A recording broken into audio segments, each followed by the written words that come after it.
Prepare for a fusion of knowledge and exhilaration where education and excitement collide. Taking you on an adventure that expands your mind and speaks to your spirit. I'm Master Nick. I'm Lady Dee. We are the Dom Life.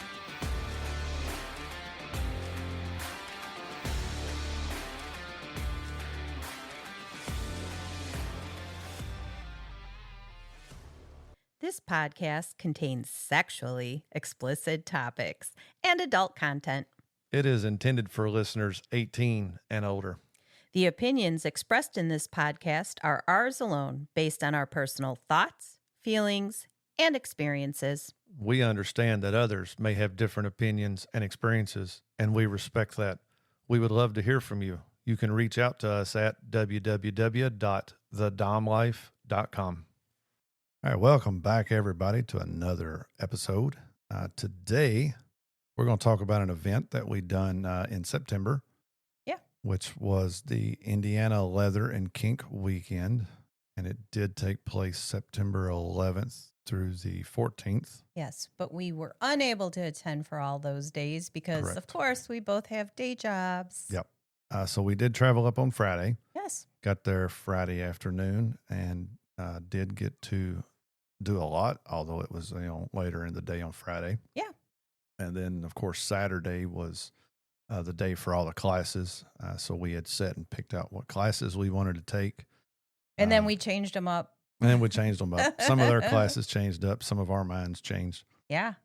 So we're going to talk about that weekend, tell you what all we saw, what we learned, the vendors that was there. We talked about it a little bit before we attended, just to let people know we were going. And now we're just going to give you a breakdown of the event so that maybe next time you see one of these events, you're not sure if you want to attend or not. It'll give you some information and give you a little bit of insight on it. Yep. All right. So, we did get there Friday. Then once we got checked into the hotel, got all of our stuff put away, kind of took a little bit of a break from the driving. There was a meet and greet that they were having. It was a more informal, kind of a small area that's set up for that. Yep. Versus one of the conference rooms. Right. Yeah, it was kind of like in a little break room. They had food and drinks and snacks and stuff set up. It was really nice. It was a nice layout. Everybody, obviously everybody we seen was wearing leather. Not us. We didn't have leather, so we were definitely the outcast of the group, but it didn't feel that way. No. We walked in immediately, was welcomed. Yes. I wish I could remember everybody that walked up to us and welcomed us and introduced themselves. There was so many people that we met. Right. And trying not to be rude, pull out our phone to take notes or something like it, so having that conversation with them, I hate that we don't remember all of them. There's a few of them that we remember. But yeah, it was a great event.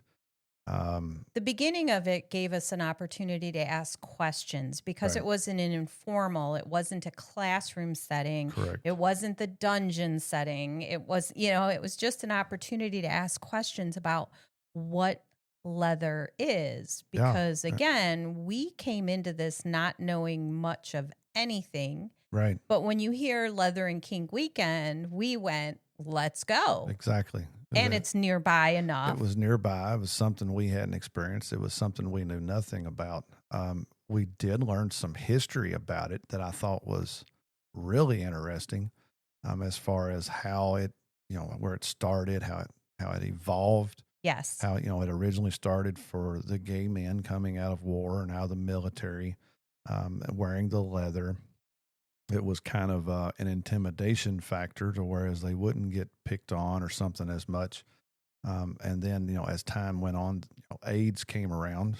A lot of them got AIDS. A lot of the groups started decimated. And then, the lesbians came in to help take care of the gay men, which is what got them involved. And then it has evolved even more now where they've got pups and trainers. And it was an amazing story.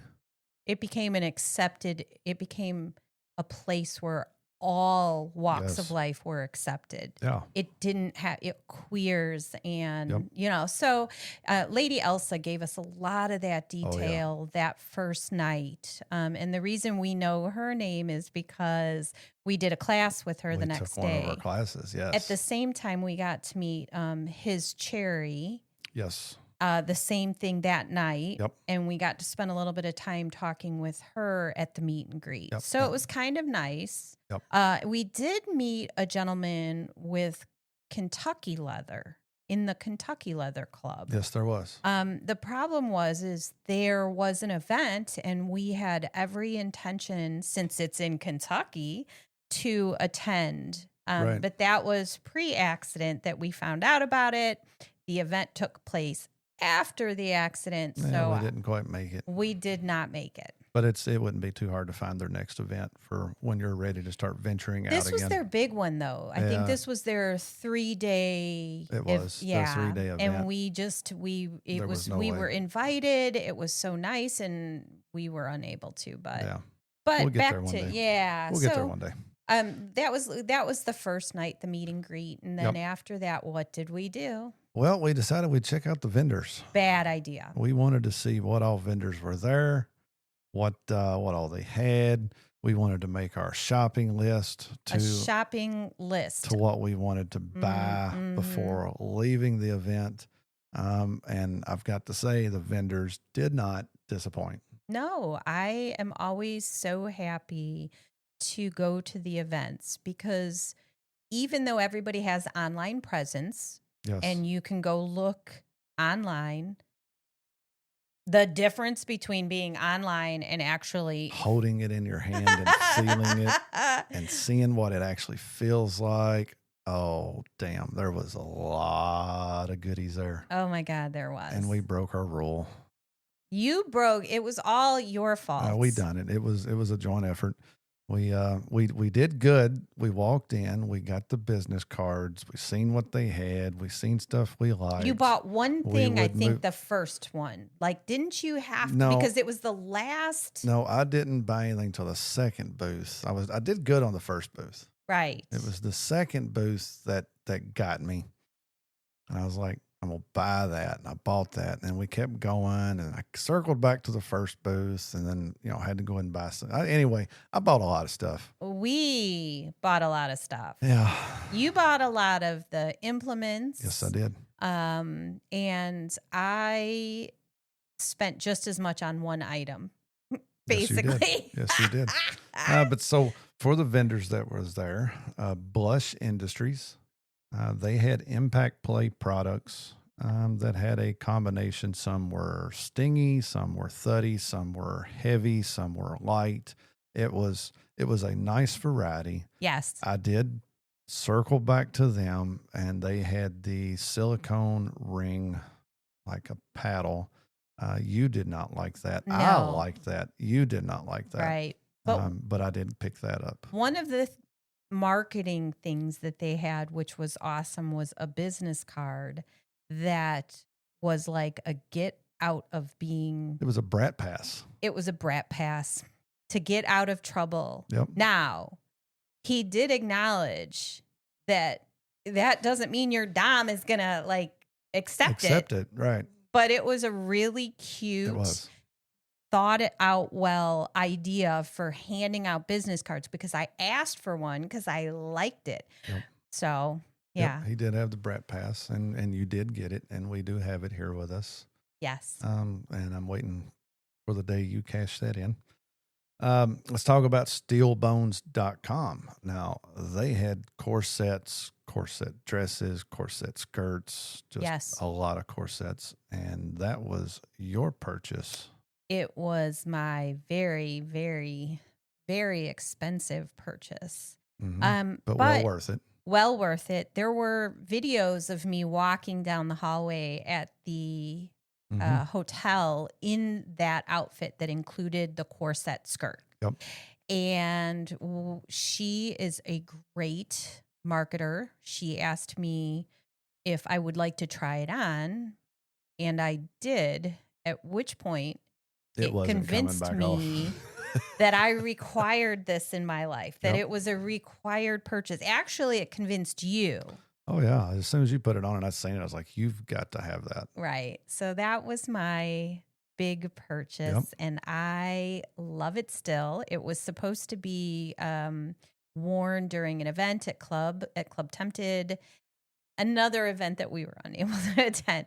But we're getting back to normal, so that's good news. We're getting there. ES Kink collection. They had wood paddles of all shapes, sizes, weights, lengths, heights, and variety of woods. They had some beautiful exotic woods that was laid out into paddles. I did make a purchase from them. It is not your standard paddle because it's very thin. It's very thin on one end, and it widens out to get pretty thick on the other end. It's kind of like a club. I would call it more of a club than a paddle, but it miniature club. It is made out of an exotic wood that was just absolutely beautiful. And it was a very hard wood. Yeah. So I did pick that up from ES Kink and collection. you've used it. Oh yeah. Love it. Oh, I love it too. Yep, you really liked that part of it.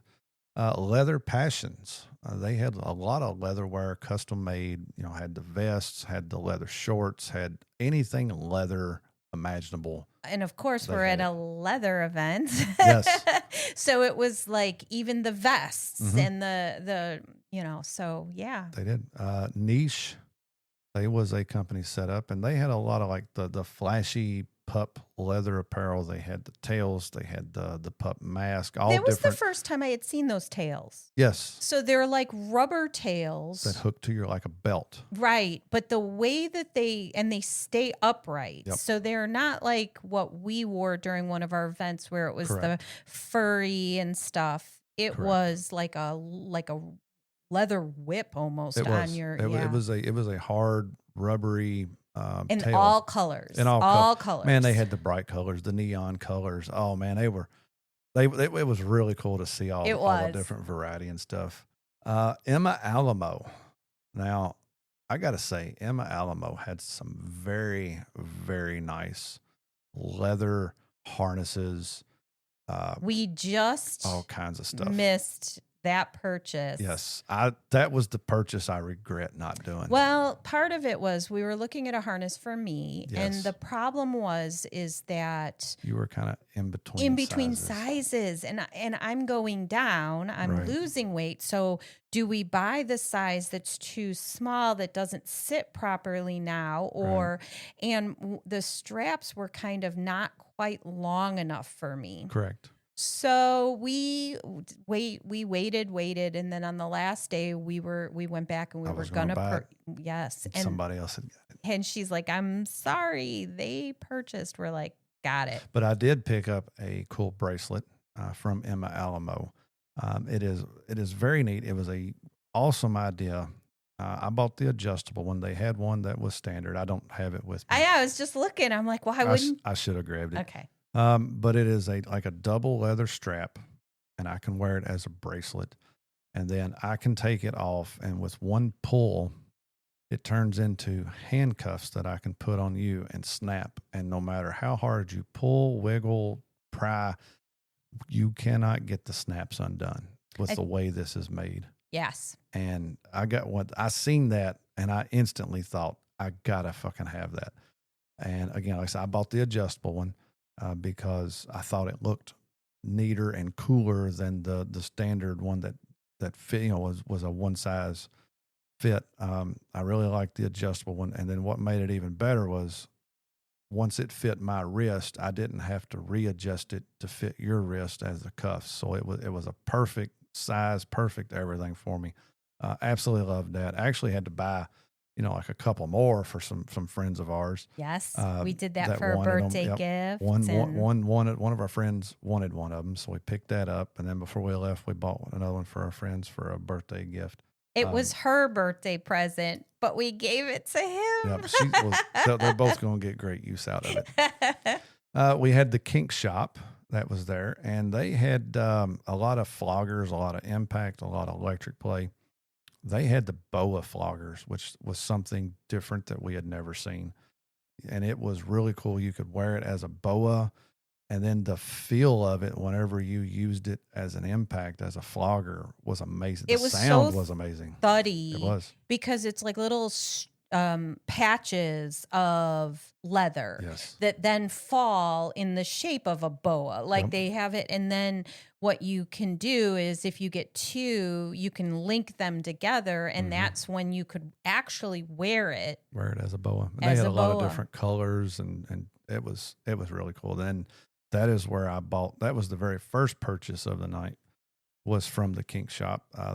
Something that I hadn't thought of. They had a knife that had the knife blade, and then on the handle it had a lot of metal spikes, and they talked about using it for electric play. And they had their electric wand there, and they demonstrated it on you, and you absolutely loved it. Yes. And that was when I thought, I've bought Impact, I've bought Sensation, I've bought all this stuff. I haven't bought anything for my electric set since I bought the electric set. I mean, that was 3 years ago. No, you had to buy a bunch. I've done some wand and stuff. Got it. Some different wands, but I really hadn't done anything outside of that box. For right. That. So that was my very first purchase, was that knife, because you absolutely loved it. I thought it was cool as hell. Never thought about using a knife or whatever as electric play.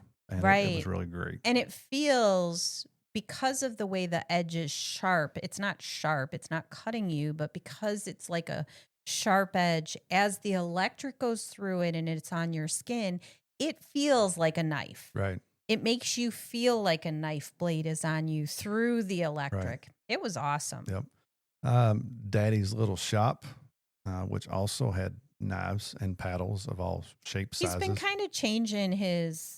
We had a lot of conversations with him. We talked with him a lot, and he's kind of getting away from the paddles because, he said everybody sells paddles, and I mean, now how can you really do them on the 3D printers with the... So he's got into the custom knives, and he had some amazing looking They were almost all, like by the last night, they sold all out. So luckily I did purchase another knife from him, just because of the blade pattern, the way it looked, all the different edges and the points that was on it. I did purchase that, but yeah, he had pretty much almost all of his inventory was gone when we seen them on the last day on Saturday. He was pretty excited to be sold out.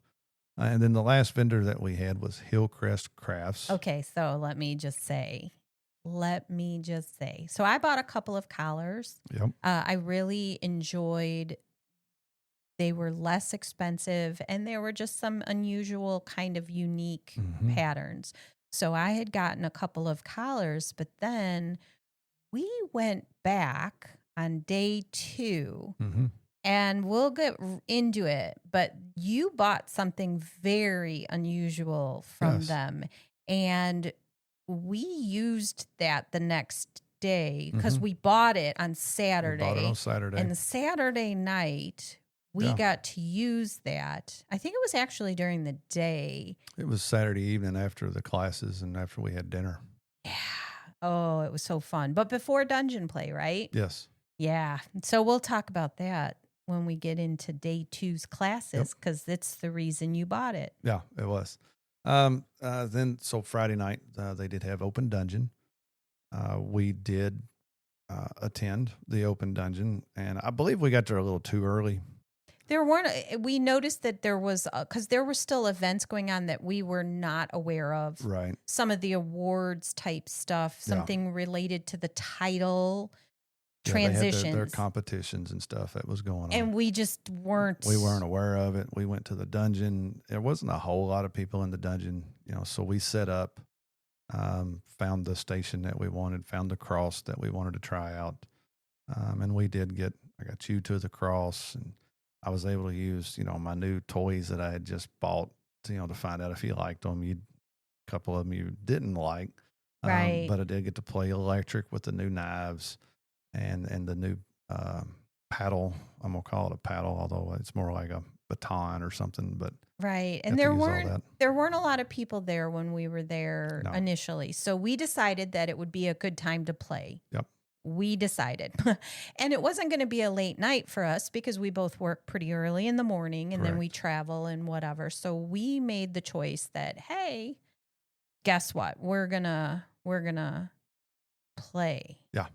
And it's really nice when the people that are like the dungeon. They were the dungeon masters. Yeah. When they come up to you afterwards and say, that was a lot of fun to watch. Right. Yes. Because part of the reason you do it in a dungeon is because you want others to enjoy your play. Right. And that was really nice. Yeah. The motion of everything, the way everything was mixed up, kind of the rhythm to how things went. Some of the implements that we had, they hadn't seen before. And it was great to get those compliments of, we really enjoyed watching that. Y'all's dynamic is amazing. Yeah. And that was a good thing for them. It wasn't as busy. So the dungeon masters that were in there, they got to sit and watch, more one-on-one stuff versus having to watch the whole room, which was really, really cool. But then after the dungeon, we pretty much was beat for the day. That was it. We wanted to go back to our hotel room, have a bite to eat, have a little snack. The one thing that I will say about the way the hotel was set up is that we figured it out. We didn't know immediately because it felt like you had to walk across the whole hotel to the area. Right. But there was an actual back area. So you were not crossing paths with a bunch of people that were not part of the lifestyle. Right. Because where the rooms lined up, you could go through the back area and enter right into the conference rooms and the ballrooms and all the areas. Yep. So that's a good setup. Yeah, they had it set up really good. So you could wear your kinky outfits or your leather or whatever you wanted, and you didn't cross paths with any other hotel guest unless they were a part of that convention event. It was done really well. So then Saturday we got up, we got ready for our classes. We was excited to get ready with that. Our very first class that we attended was with Lady Elsa, and we had met her the night before. Yes. And the class she done was clothespins and clamp basics. And this was exciting because very early in our relationship, we had played with clothespins. Yes. I had bought the plastic ones that were neon colors. I had blue, pink, green. And we had done some play with clothespins and experimentation with it. And then as my kit grew, the clothespins just kind of got pushed off into a corner. I still have them in there. It was just something that we never pulled back out to play with or experiment with. One of the concerns for me is that once I've got my nipples pierced, it changed. Right. We can't clamp onto those because mine are not ever, the right side is never healed 100%. I mean, it's healed, but you yank it, it's back to being angry. So there was like some things with the clamps that we just stopped doing. But she had a bunch of different. There was so many different variety of clamps up there. And potato, like for potato chips. Chip clips. I mean, it was just the common basics, household items that you didn't think of. And there they all was. And then she had metal ones and the ones for nipples. And she had everybody go up and grab one that they could then use as a fidget toy. Yep. Throughout the class. And it was great. And she had volunteers that would come up and she would demonstrate, how to clamp, where to clamp, how long to leave the clamp on, what to look for, when you are clamping something, so they don't lose sensation or there's no nerve damage. And it was a really, really amazing class. With a lot of education. Yes. Like you're not thinking when it comes to clamps. Yeah. So one of the things that they had was a cupping set. They used these little cups, and I had seen cupping before, and I know that, it's a cup, you apply a vacuum to it. There's fire cupping as well, which was something that I was looking into while doing fire play was fire cupping. But the cups that she had took suction, and it sucks up however big cup it is. It sucks that much skin up into the cup. And it could go over my nipple. Nipple. I was like, all kinds of stuff. So we did play with that some. Yes. And while playing with the cup that she had, I remembered seeing a cupping set at the vendors. And it was with Hillcrest Craft. Yes. So once later in that afternoon, when we had a break in between classes, I made a run back to the vendors for the 120th time. And I ran straight in, went to that vendor, got that cupping set. I'm like, we are good to go. So I had that in. And it was... Oh, you had the time of your life. So much fun. Yep. We'll get back into the story on that later. Later. All right. So then that was the first class. Yes. And when that class ended, what was the next class that we attended? Above and beyond the play, what's in your power exchange toolbox? And that was with Sir Thaddeus and his Cherry, yep. who we had met the night before. Yep. And they are actually the 2025 Master Slave International Power Exchange title holder. International Power. Okay. Yep. They're the 2024 Western Canada Power Exchange. Yep. And then in order to be an international title holder, first you have to have your regional or your title holder. You have to be the regional, and then you can... And then you can go to international. International. So they're from Canada. Yes. And it was a very interesting dynamic between the two of them. Yep.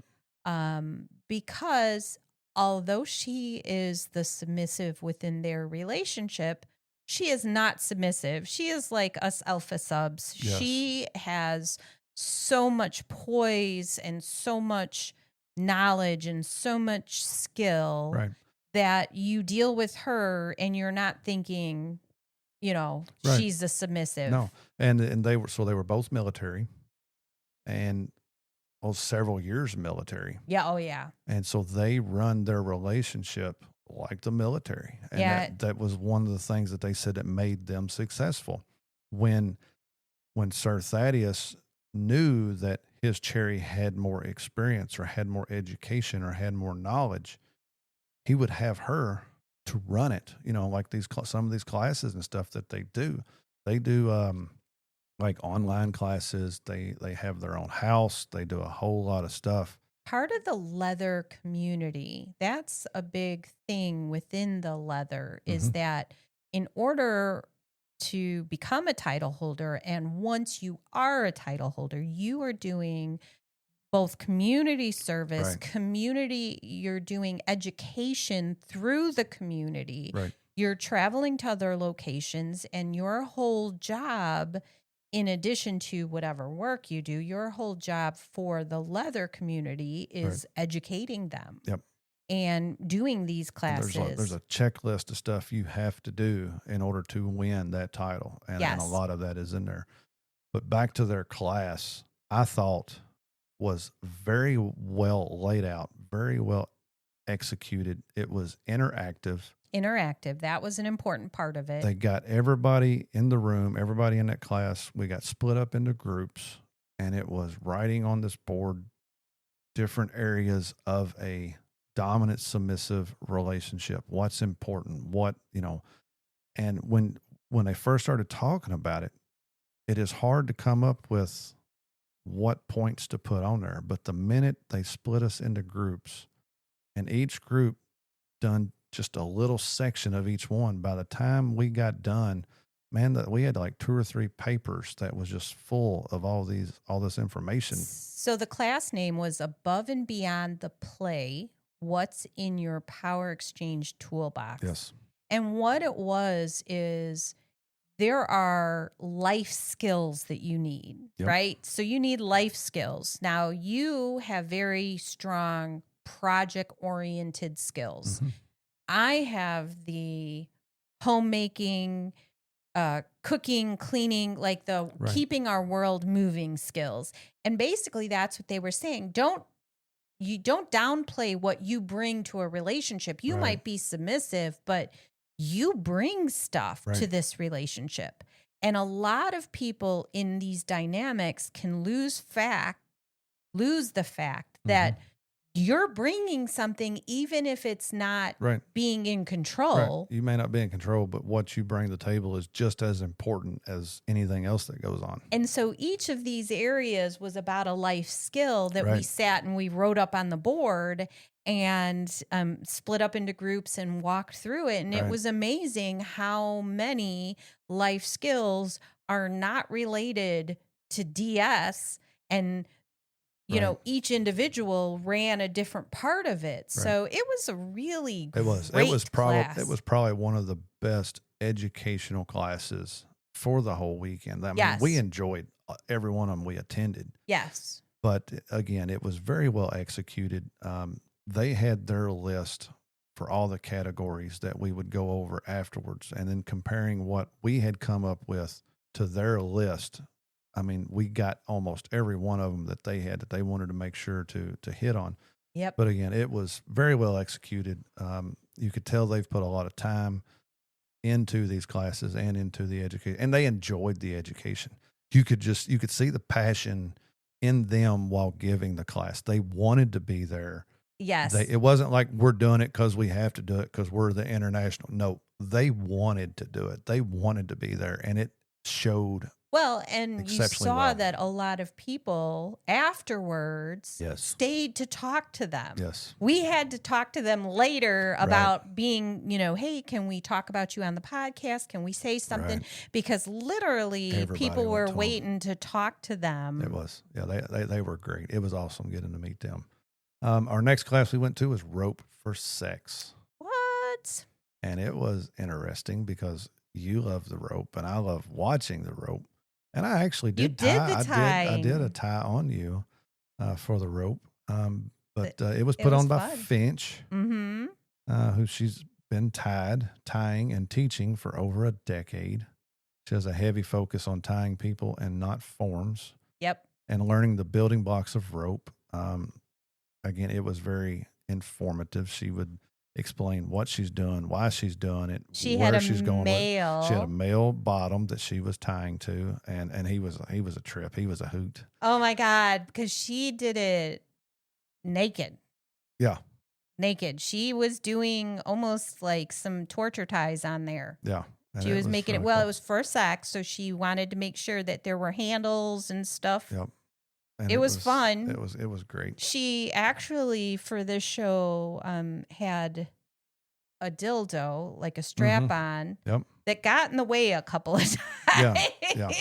It got in the way a few times. And she was like, that was one of the things. She's like, I don't see how you all deal with it. Well, I mean, we don't walk around with a fucking 10-inch hard on all damn day neither. It was a pretty good sized dildo that she had, and it, of course, rigid all the time. It never goes flaccid. It never goes soft. So it was in the way. Yeah, it was hitting things. It kept hitting, and then, of course, she intentionally made it hit a few times.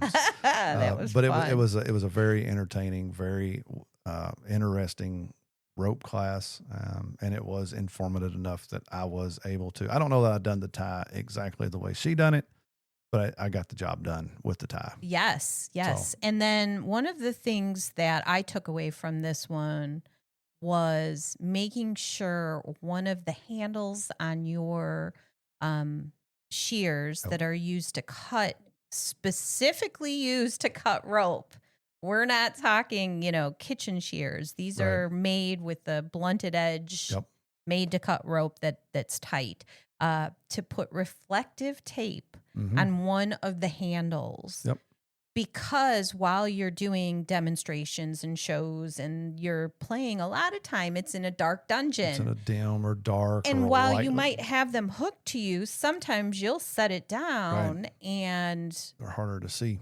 Yes. So a reflective surface around one of the handles makes it so that at night you'll be able to find, or not in the dark, I should say, you should be able to find them. And then one of the last classes we attended, Power Exchange in Complex Relationships. That was a doozy. Man, it was crazy. The house that these people set up, it was weird, but in a great way. Yes. It was one of them, holy fuck, are you serious? And then it's like, that's fucking awesome. It's a poly relationship. Yeah, it was a poly relationship. And multiple partners had other partners, both within a DS dynamic and without a DS dynamic. Correct. And the house alone, they actually, I'm not sure if that called the polyQ. It was their group. Yep, I think that's that's 4 of them. the term. 4 total was their house. Right. Yep. And then from then there, they had outside individuals, had outside partners. Yep. And like I said, some were DS dynamics, some were not. Correct. But the 2 individuals that did this class, Malicus was one, yep. and then Bound Fate yep. was one of the partners. And it was a great and educational It course. Was. I mean, it was one of those that you went, fuck, are you serious? And then it was like, that's fucking awesome. That is cool as hell. I mean, the way they ran their house, the way they done their budget, the way they set up date night, the way they set up family night, the way they set up, everything was laid out. Everything, it was amazing. Yes. The time, the energy, the effort to set the schedules, to set the chores, to do, to lay all this out for 4 people to live. Right. And then still have time to date or play with somebody outside of that 4. And then they talked about when something goes wrong. Yes. And there was a story that was told that was a very recent story on something. Mm-hmm. And it was a situation where she did something outside of the dynamic. Now, when that happens outside of the rules and structures, so was told no, did it anyways, but didn't do it because they were going, screw you, I'm doing it. Right. There's an internal need that they had that wasn't being met, didn't realize it wasn't being met, didn't even realize it was there really until after this occurred. Right. And I was amazed, surprised, and it was heartwarming that they made it through such a difficult thing, and the way it shows a true poly dynamic. Right. Because it's hard when you're on the outside looking in. When I'm looking at it, I'm not looking at it from that understanding or perspective. I don't know, because I've never been in a true dynamic like that where everything's out in the open. Right. And I just felt like that story really highlighted the worst it can be and the best it can be. Yep. So, yeah, that one was a very interesting class. So if you ever hear of them doing a class, I would highly recommend going to do it if this is something you are interested in having in your life. Yes. It was very well put on. And then there's always the return to the vendors. Oh, man, we made like 200 laps. We wore track marks. And there wasn't a ton of vendors. We read them off. We read them off, yes. And they all had like a smaller space of... I'd say they had like an 8x8 space, each one of them did. Even if it's a little bit bigger, a little bit smaller, that's it. So how many times do we actually need to go there, Master lot, Nick? Because it was... You don't see everything your first round through. Sometimes you got to make 10, 12, 15 times in there to make sure you see all of it and really absorb. That's how I got the collars. And really absorb everything that's there. Absorb it. Yeah, you just got to absorb it. Absorb it. But yeah, it was a walk through the vendors again. And then it was back to our hotel room where we had dinner, where we chilled for a minute. And then we got the cupping set out, where we started experimenting with cupping. And let me tell you, it did not fucking disappoint. It did not. It did not. We started first with you laying on your belly and me doing the cupping on your back and the back of your legs and your butt and different areas and different such, And then I was like, I want you to roll over, because some of the cups were curved. And they're curved for the genital areas. And I was so waiting to get those out. It felt so good. Yeah. Even on the back. Like on the back, you put it on and it felt good. And it's just kind of, I can't explain it, but there's just this, you kind of settle into it It's a little bit tight. You feel it. Sometimes it's a little bit much. We had to play. You could pump more or less. You could release some of the pressure, right? Which we had to do A few times on different areas. And then we did the front. Yeah. And then we did the front. I think I had I think it was a 32-piece cupping set, and I wound up using all of them. Somewhere's on the front of you. Thighs, inside thighs, outside thighs, my stomach. Was it my stomach? Yeah. Stomach, you did your my chest, stomach. your nipples right outside, at the side of your boobs. So the nipple can take a lot. So my biggest thing, we can't put clamps on them. Right. In the past, I would have enjoyed that, but now because of the nipple rings. So that was one of the reasons we bought it, because during the clamping class, I'm like, that could go around my nipple. Right. Like it could go around. So let's do that. Yeah. And I could take maybe a pump or two. Like at first. I could. Yeah, at first. Then what happened, Master Nick? I put one of them curved ones on your clit and pumped it up a couple times. Oh my God. If you've never experienced it, I'm just saying. Yeah. Oh my God. I mean, you got off a few times. And then here's the thing. So I was like, you could do more. I mean, like you could take those more now, because once you have an orgasm, your body's letting off all those wonderful feel good endorphins and stuff. And I could take more pain. So I'm like, you could pump it up.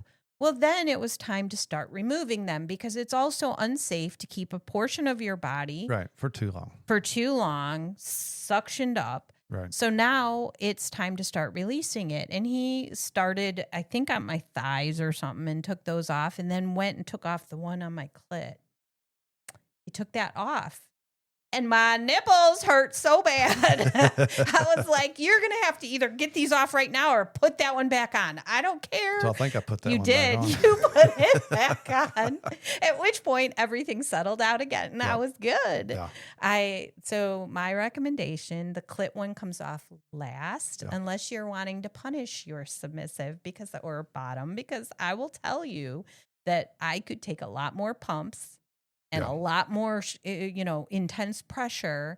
But the minute you took that off, all I could think about was get the rest of them off yesterday. Yeah. Get them all off, Master Nick, because right now, ouch. But it was a lot of fun. It was, again, got me into researching the art of cupping, and there is certain erogenous zones that work better for it. So, trying to research and learn now where those are. That way I'm not just randomly placing 32 cups wherever it was still fun. 32 cups placed all over. It was still fun. I had a lot of fun with it. And it was great. You definitely enjoyed it. So 5 stars on the cupping set. And that was, thank goodness. And that was Saturday. That was Saturday. Before we did the dungeon. Then we got dressed up. Yep. So we got dressed up. You put on your corset skirt. Oh God, I love that. And got all dressed up in a fancy corset and boots and jewelry and everything. I love it. And then we ventured out. We did get to watch some of the awarding of the 2026 title holders event. They were asking them questions. This, again, it was fun. It was fun. This is a competition, so it's like like a beauty pageant, like a model thing. Each one of them got asked a question. You got to answer the question, the best that you can. They were all asked the same question and came up with their own responses based on their experiences. Right. And the judges, obviously sitting there having to listen, making their notes. Which answer did they like the best, and it was really interesting watching the questions, some of the competition. It was really cool to attend that. Yes. The boot blacking. We walked by that area quite often, and it was set up in a central location where basically anytime we went to any of the classes, to the vendors, we got to walk by. Right. And it is not something that is part of our experience or world. So it was really interesting to see that and the camaraderie and the attention to detail they put into it. Yep. So, and for those of you that don't know, because I didn't know, I'd heard of boot blacking. I didn't know what it was. What is boot blacking? So basically in the leather community, you wear the leather to protect you. And boot blacking is a way of showing someone you respect them, you care for them by taking care of their leather. You're polishing it, you're cleaning it, You're putting on, the lotion and stuff to make sure it lasts, make sure it doesn't dry out, crack, any of that. So it is a way of showing respect. It is a way of showing I care for you.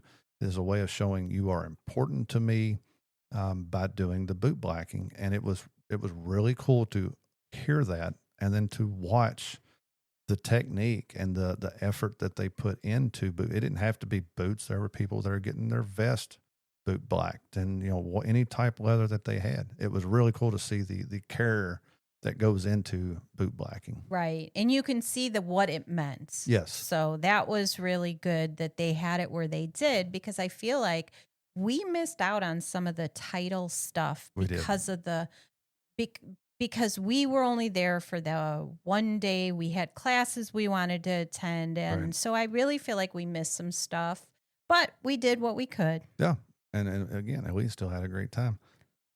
We did walk through. They had a glow party Saturday night. Yes. So we walked through it. They were getting everything set up. The music was pumping. It was great music.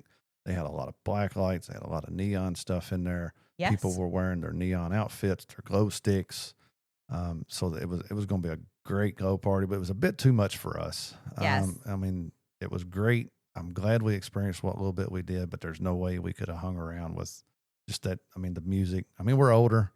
What? Turn that music down. No, yeah, but, I think because we wanted to experience it all. Yes. And so we went, we got to see, we were there for a bit, and then we left and went to the dungeon. What? But this time, going to the dungeon this time, we wanted to watch. Yep. We did not intend to play at all. No, not at all. We wanted to watch because I enjoy watching other techniques. I enjoy watching how people use their implements and try to get ideas. And I did learn something with the paddles, and it was really cool to watch.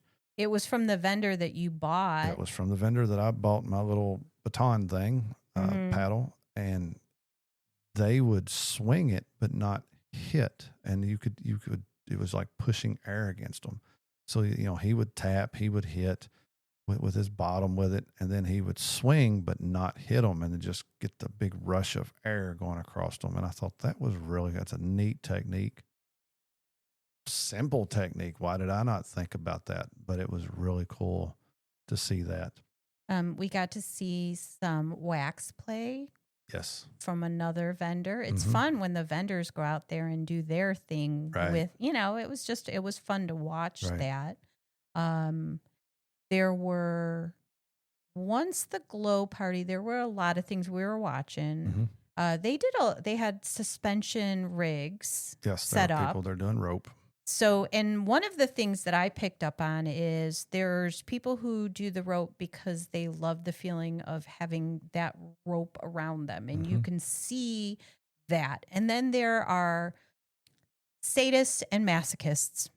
Yeah. And they were doing rope in a totally different manner. And one of the things that I noticed is underneath the person being tied up, they were suspended, brought down to the floor, and there were Legos all over the floor, like the pre-printed Legos, and the partner would push down, apply pressure to make sure that they were. And they would raise them back up and pile all the Legos into a more confined spot and lower them back down into it. Yeah. It was intense. It was intense, but you could see that the person receiving that loved it. Oh, yeah. Loved it. They were screaming, "Ow, that hurts," but they was also laughing their ass off. Oh, yeah. And, yeah, you could tell they enjoyed it. It was fun. And one of the things they had in a dungeon that they don't normally have was what, Master Nick? Well, they had a puppy play area. And going to this event and thinking puppies and, cats and all this stuff, and I'm thinking in my head, damn.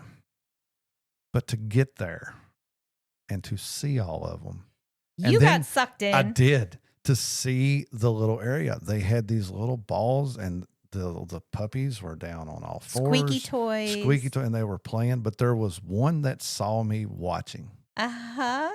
And they immediately. It was a puppy. They immediately just kind of turned to me, and they'd kind of like jump just a little bit. And I kind of laughed. And then they would get down like they're laying their head on the ground, and they jump back up, and it was so. I mean, they it tilted lasted, their head yeah, like they were, and the interaction was so adorable. it was.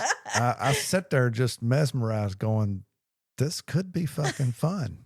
This could be they really were cool." 100% into it. They was. It was what they felt inside, and they were displaying it on the outside in a way that their interaction with you was literally Right. a puppy interaction. It was. And I saw your face Yeah. as it happened because you were just. It totally blew me off my feet. Yeah. Because again, me being me, I'm thinking, I mean, what if being a puppy makes you happy, by all means be a puppy. Right. But I had absolutely zero interest in seeing it. Right. It wasn't your thing. It's not my thing. But man, they were. Holy fuck, it completely changed my mind on the whole thing. And I thought that little moment, it lasted 2 or 3 minutes or whatever, but that little moment was cool as fuck. And I enjoyed watching them just interact with each other with the toys and the balls and the one. I mean, something you never hear in a dungeon is squeaky toys, unless somebody's going yellow or red. Right. But that was cool as hell. It was. It changed my aspect on puppy play. Yes, it was. And I agree, because that interaction makes you feel, you're like, oh my God, it's a puppy. Yeah. Your whole, it was great. Yep, it was cool. Yep. And then, so the last thing that we seen in the dungeon, and we actually got to meet him, Whip Father, who is from Ohio, and got to talking with him, and the way he does the whips to me are exciting. I love watching people with whips. I want to learn how to use a whip, but it comes with a lot of practice. And a lot of responsibility. Yes. And he was setting up, and of course, I want to see. So, we walked up, we introduced ourselves, told him who we was, what we do. May I look at your whips? Oh yeah, absolutely. So we're and he looking at all explained the different whips, different types, which one he bought first, which one's his favorite, which one gets used the most. And we spent 30, 45 minutes just talking whips and his techniques. And he's like partially blind or fully blind in one eye. And I'm sitting there thinking, and you use these? He's like, oh yeah. And I'm like, and he's like, we're going to set up a scene here a little bit. I've got somebody. And the person he had was Petite Fish Boy. And he was going to be the bottom for this whip scene. So we went and got some chairs where we could sit and watch. We did. And his technique and the trust and the communication for a whip scene is unbelievable. Yeah, it's not what you're thinking, where somebody just goes in and starts whipping. Swinging. No, it's not. He would take his stance and he would flip his whip, and if it didn't hit him, the bottom, he would inch forward just a little bit. Not a lot, not a big step, just a very small step. And he kept going, and finally, you seen Fish Boy would turn and would say something, or hold up his hand, or and that was a signal that I'm starting to feel it. And it wasn't I'm going to do this to inflict pain. I'm going to do this to mark you. That's where he stayed and would flip those whips. And then anytime he changed whips, it was the same pattern. He would back way back and would start flipping and would inch forward. The process, and he took several whips. It was a long scene. Right, because he did it. Right. Because he did it the way he did it, where this was not somebody that he played with regularly. Correct. This was somebody that knew him, wanted a scene, wanted to experience it. And he was going to give him, kind of like you do, an introduction, right, where I want to give you what you can take, and I don't want to take you past that. Right. And he did such a good job that the scene could last that long. Right. And that many hits can hit an individual. Right. If you're doing it wrong, you're going to take 2 or 3 hits. And you're done. And you're done because it's painful. Right. And whips hit, and then it builds. Right. So that's one of the big things. When that whip hits you, the flick hits you, but you don't feel that immediately. You're going to feel that pain build. Right. It was an amazing scene. And then we got to meet his partner. They have a back injury. Right.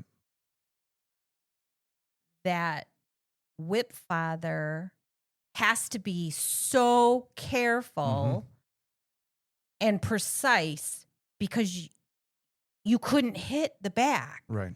And so he's the precision in his play was freaking amazing. And we had a great conversation with him before the scene. We talked to him again after the scene.